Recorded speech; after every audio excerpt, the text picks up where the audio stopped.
नमस्कार, आप देख रहे हैं रिपब्लिक भारत में हूं आपके साथ सृष्टि पांडे। दो सहयोगी वैभव सलोनी मौजूद हैं, लेकिन शुरुआत करेंगे इस वक्त की बड़ी खबर के साथ। आपको बता दें, दिल्ली हाई कोर्ट से कांग्रेस को बड़ा झटका लगा है। 105 करोड़ बकाया आयकर विभाग को वापस करने होंगे।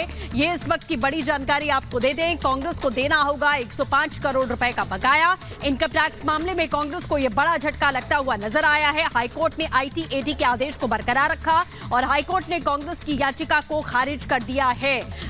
पैसे देने की बात यहां लगातार कही जा रही थी और इसी पर याचिका दायर की गई थी कांग्रेस की ओर से। लेकिन आपको बता दें, कांग्रेस को अब ये पैसा आयकर विभाग को वापस करना होगा। ये इस वक्त की बड़ी खबर आपको बता दें। और हमारे साथ हमारे सहयोगी अखिलेश राय सीधे जुड़ रहे हैं, उनका रुख कर लेते हैं। अखिलेश, क्या कुछ कहा गया है कोर्ट की तरफ से 105 करोड़ रुपए बकाया देने को लेकर? देखिए, हाईकोर्ट ने माना है कि इनकम टैक्स अपीलेट ट्रिब्यूनल का जो फैसला है उसमें कोई गलती नहीं है और इसमें हाईकोर्ट कोई हस्तक्षेप नहीं कर सकता। और ये बात कहते हुए हाईकोर्ट ने कांग्रेस पार्टी की याचिका को खारिज कर दिया और एक मोहलत और दी है कि आप फिर से नए तरीके से IT-AT के पास जाइए और अपनी मांग रखिए। कुछ भी मोहलत होगी वो इनकम टैक्स अपीलेट ट्रिब्यूनल देगा। आपको पता है कि इनकम टैक्स का जो भी मामला होता है वो अपीलेट ट्रिब्यूनल सुनता है। इनका कहना था कि हमें राजनीति के तहत, चूंकि चुनाव आ गए हैं, इसलिए हमारा 105 करोड़ रुपया उस अकाउंट में ब्लॉक किया गया है। लेकिन जब हाईकोर्ट में दलील हुई तो उस दौरान इनकम टैक्स की तरफ से वकीलों ने साफ तौर पर कहा कि हमें इस राजनीति से कोई मतलब नहीं है। हमने 2018-19 के असेसमेंट ईयर का जो मामला था, इनका 105 करोड़ होता था, उस पर हमने मांग की थी। लगातार इनको हम आगाह करते रहे, लेकिन इन्होंने उस पर कोई कदम नहीं उठाया। उसके बाद मजबूर होकर के यानी इसे एक बड़े झटके के तौर पर देखा समझा जा सकता है। अखिलेश, बहुत शुक्रिया आपका जुड़ने के लिए और जानकारियां देने के लिए। और चलिए अब रुक करेंगे 24 के सवाल का।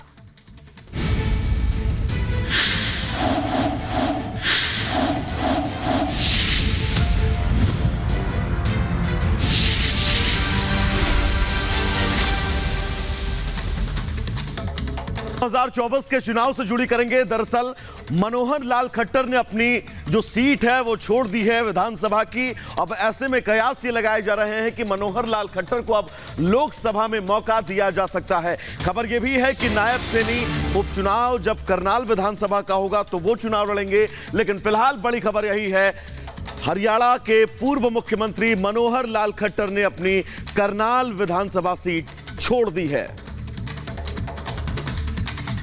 लोकसभा चुनाव लड़ते हुए अब ये तो पार्लियामेंट्री बोर्ड, प्रधानमंत्री हमारे राष्ट्रीय अध्यक्ष वो तय करेंगे क्या करना। आपने कहा नायब सैनी सेवाएं करेंगे अब करना। क्योंकि मुख्यमंत्री का अगर कोई और विधायक नहीं होगा तो मुख्यमंत्री का दायित्व होता ही है।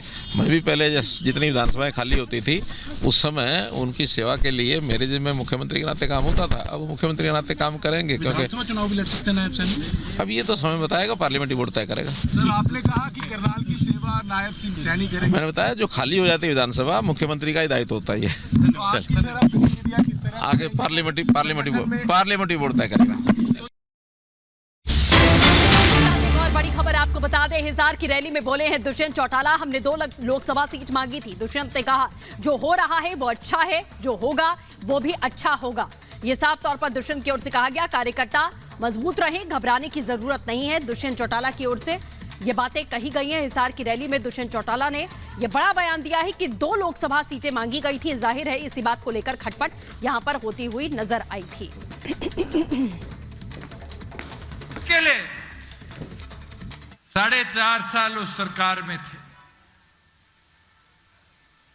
और इनने आखिरी दिन तक चर्चाएं रखी, विश्वास रखा। आपको वो दिन भी याद होगा, 5 साल में एनडीए की एक बैठक हुई, डॉक्टर अजय सिंह चौटाला जी गए, मैं गया और अंत में बिना चर्चा को विराम दिए क्या फैसला किया। साथियों, एक चीज मैं बोल सकता हूं, कोई कहता हो कि जेजेपी सरकार में दोबारा इसलिए नहीं गई कि उसका फायदा बीजेपी को मिलेगा।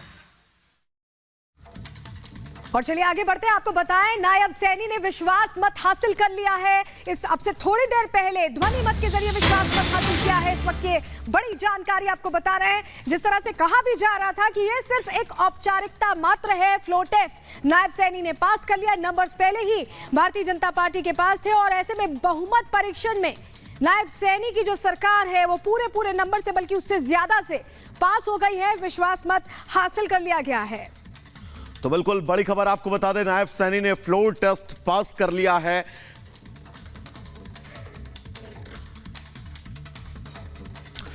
तो चलिए सीधा चलेंगे ग्राउंड जीरो पर। हमारे साथ अमित और लोमस जुड़े हुए हैं जो इस खबर से जुड़ी एक एक अपडेट आप तक सबसे पहले पहुंचा रहे हैं।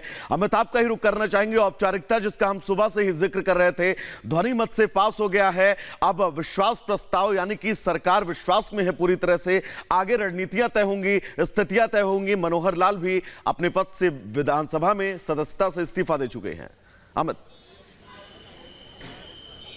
बिल्कुल देखिए वैभव, बड़ी खबर यह है कि साइनाइड आई है। अनिश्चितकालीन के लिए विधानसभा सत्र को भंग कर दिया गया है। ध्वनि मत से विश्वास मत पारित हुआ। और बड़ी बात मैं आपको बताऊं, भूपेंद्र सिंह हुड्डा है, उन्होंने ये बात कही कि ये मिली जुली सरकार है, ये जानबूझकर इस तरह का नाटक किया गया, जनता को बेवकूफ बनाया जा रहा है। लेकिन उसके बाद मनोहर लाल खट्टर भी आते हैं, उन्होंने भी ये बात कही है कि हमने जो काम करना है हमें करना है, विपक्ष क्या कहता है हमें फर्क नहीं पड़ता। साथ ही साथ जो नए मंत्री जिन्होंने कल शपथ ली, उन्होंने भी कहा कि हमने जनता का विश्वास जीता है और हम आगे काम करेंगे। हालांकि जो खबर आ रही करनाल सीट से मनोहर लाल खट्टर को मिल सकता है मौका, तो ये बिल्कुल सही खबर आ रही है। करनाल सीट से वो लोकसभा चुनाव लड़ सकते हैं। उन्होंने आज अपना इस्तीफा दिया और उन्होंने कहा कि मैं जनता की सेवा के लिए, संगठन की सेवा के लिए हूं। और उन्होंने कहा कि आगे जो भी संगठन मुझे आदेश देगा मैं उसके हिसाब से काम करूंगा। तस्वीरें देखिए, अब बारी बारी से तमाम मंत्री और जो विधायक यहां से निकल रहे हैं, सभी निकल चुके हैं। सिर्फ अभी सीएम का निकलना बाकी है। हमारे साथ लोमस भी जुड़े हुए हैं। लोमस, आज हम सुन रहे थे दुष्यंत चौटाला को, कह रहे थे 2 सीटें मांगी थी, अब हम जो भी करेंगे आगे अच्छा करेंगे। तो जेजेपी के लिए तो एक तरह से बहुत बड़ा झटका है, सरकार से बिल्कुल साइड हो गए।